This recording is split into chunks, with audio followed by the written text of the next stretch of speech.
Hello and welcome tankers to the World of Tanks with PR154, where it is our mission to showcase ordinary tankers doing extraordinary things. Now what follows is an edit from a recent Twitch stream where we've showcased such an achievement and had the responsible party on station to take us through what was going through their mind and down their barrel at the time. Now if you've got a replay of your own to submit and you don't mind having the opportunity to have a little one-on-one discussion about it, then please swing by our Discord at the link below and slap it on the submission platform. We would absolutely love to have you on board. In the meantime, happy tanking and enjoy this video. So you've sent us in this one. You're in the JagdPanther, top tiered on Prokhorovka. That's always a great start when you load in. You see 2 or more SPGs on Prokhorovka and think, yeah. And here we are. Very much so. And it influences the way I play the game. You know, if I'm seeing too arty on an open map like this, the one advantage there is there are no light tanks. So you got vents, rammer, optics on this one, and running the old Panzer Chocolade. Yeah, I have 2 loadouts in it, Right. and I thought I want as much vision as possible here. And so I've grabbed the chocolate now. Excellent. I've started there by just trying to blind fight the bushes I'd be in, but then they've started appearing. Yeah, it's terrible. Terrible when that happens, isn't it? They just turn the game into a shooting gallery. As you can see, I got the light and all the damage on the JagdPanther 4, which kind of helps. Yes, not a bad start. I think your opening salvo must have hit something as well, because I didn't see a puff of dirt out of that. Yeah, possibly. I don't recall. Yeah, so it's pretty campy early. I'm in a TD on Prokhorovka. That is to be expected. Usually when I'm having these sorts of games that start off a little bit campy and I'm putting them on the YouTube channel, I actually completely ignore the player and I watch everyone else die, and then it gets to the end game where the tank destroyer is just absolutely kicking ass. It seems to be a formula that keeps it engaging. See, you'll notice there there's a telegraph pole's just been knocked down to the left there. Yes, I missed that actually in the game. Right. Otherwise I'd have blasted a couple of rounds. Oh, that looked like it hit something. Yeah, I know. I'm looking for not seeing smoke. Yes. So the enemy team here is determined to try to close the gap. We've seen the AT-8 rolling up, so you've got to assume there's some other stuff coming in behind it as well.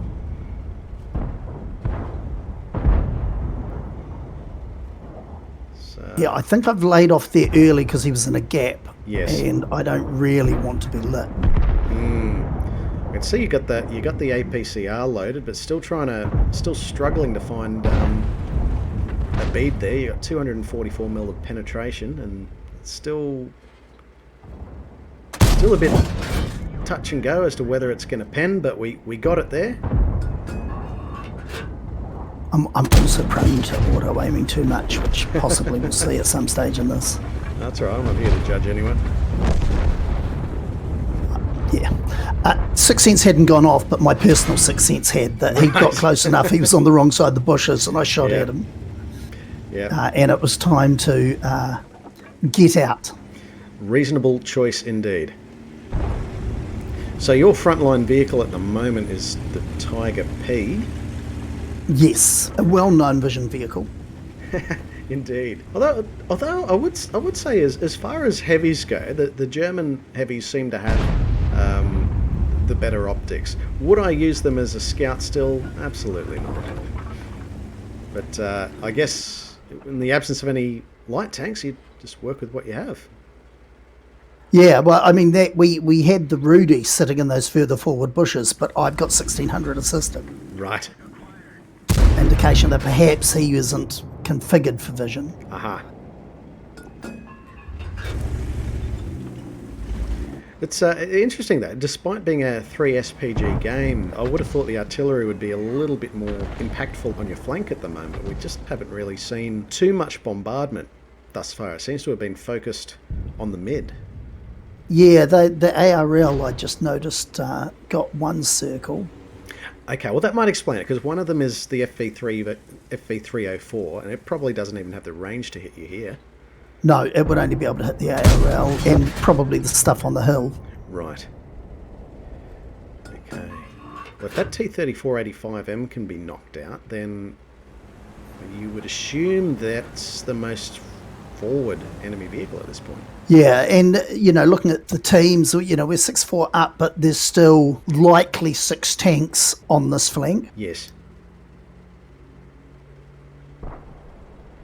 Alright, just looking for that opening. Oh, KV-2 moving up. There's a surprise. Yeah, Tiger P has given them a warm welcome. So we trying for a tracking shot there to hold it in place? Yeah, a little bit of that, and also assistance. Of course. Helping as well. I've got a first mark there. I'm chasing a second. It's a tank I played through before marks were a thing, so I brought it back. Thought we'll have to see if we can 3-mark it. Right. Yes.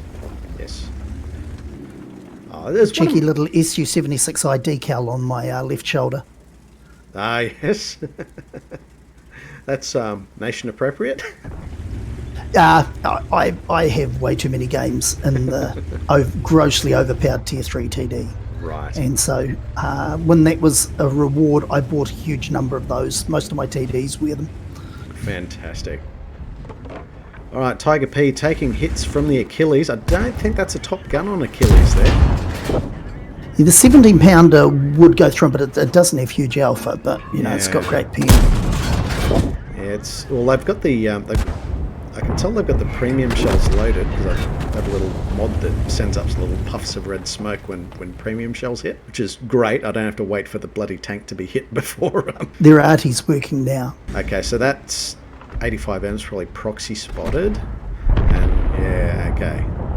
So then that M12 is nailed Tiger P. Bit of blind fire there. we were 6-4 up. We had 3 tanks push off the hill. Yeah, and just died in that kill box from K1. Yeah. Oh, some blind fire from your M44 certainly helping matters. Yeah, removing mediums or anything with vision is helpful to me being able to move on. Don't mind me, I'm just having my antiviral juice here. Right, so yeah, I've kind of come to the conclusion that that I can't push that side. So I'm off to explore. I may explore the A44 at some point here. Now see, 85M lit on the other side, so by fluke I've timed that move just right. Yeah, I suppose the other thing that's going in your favour is the enemy team is probably assuming that you're still there. So until such times as you get lit by an enemy on the other side of the map.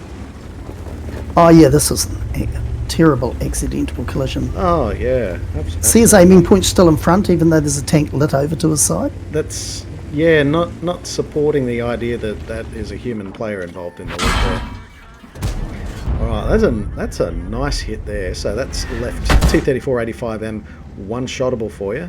So I've had 2 artillery shells land. There's the third. It's the FV3. Yeah, FV304. the joys of the FV304 that while they've fired, 3 of them are fired there. Yeah. He reloads so quickly that he's firing again. I just had a glance at your repair kit there and I see it's on the recharge and then, oh no, last thing you want is a recharging repair kit and a FV304 firing. Yeah. I promise this is I haven't been getting too far into the brandy yet. Okay, AMX AC-46 tank destroyer. It's moving up the flank. So you're probably, having been lit on the other side, that'd probably greenlit that vehicle to try to make a move, but it's been met by the T-34-2G FT. Yeah, he has quite a big game as well, actually. Excellent. Like Fuba, I'm pretty sure I sent him a note afterwards saying thanks. Oh, that's good. That's good. Oh, wow. So it's just 3 SPGs left on the enemy team at this point in time. The IS has been knocked out. The AC-46 has been knocked out. And well, this is just fantastic. Watching all these traces pour out of that K1 corner, knocking out FV304 on the run. I'm having trouble with that phrase today. Yeah, creeper, much bonk. Much bonk indeed. Okay, M12 has a go. You're right, Aussie Hunter. I see you in game. I don't flame you. I wouldn't call you vermin. Okay, there we have the tier 6 SPG, and down for the count. See that's one of those Chinese first, second names and then series of number accounts. Okay. And M12. So you got your high explosive loaded. You're there to do business. And roll 226. Yeah, I guess that's the thing about some of these American SPGs when they're built on those M4 chassis. They can be a little bit deceptively resilient to ramming and the like. But excellent. No, that was a fantastic game. Thank you so much for sharing that one, for their efforts. An Ace Mastery badge and Dumitru's medal for knocking out 3 enemy SPGs. That is not a medal you see every day. A great one to have in the collection. Yeah, also, I don't know if I see the I did Bloc-3 from the Chimera, did the secondary, so I've gone through I have a Chimera, but going back through picking up those secondaries before I brave the Object 279 chase. So very nice. Bloc-3 point blank range. I'm actually doing this mission at the moment, so you might have inspired me, my friend. By the JagdPanther back. Well, we'll work on that. All right, JagdPanther. There's the hot tip for a tier 7 completion. Thank you so much for sharing this game with us. And the right map. And the right map. Oh, well, going to do it. Prokhorovka's definitely going to be a place to do it. All right. Well, thank you so much for coming on the channel at such short notice and walking through this game you shared. No worries, mate. I shall continue lurking in chat. Excellent. See ya.